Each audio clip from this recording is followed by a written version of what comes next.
අපි ඔයාලට අරන් ආවේ නම් වරක් චක්‍රයේ ලේසිම ලේසි ක්‍රමයක්.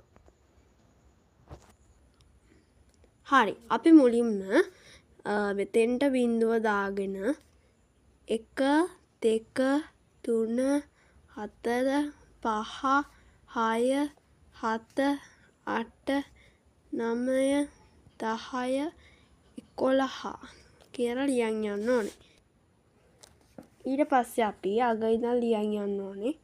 අපි මුලින්ම මෙන්න මෙතනින් පටන් ගන්නෙ.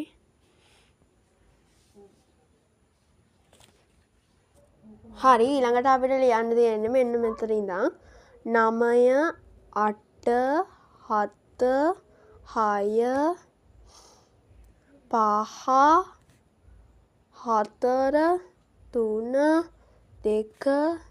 1 ඊට පස්සේ අපි දාගන්න ඕනේ බිංදුව.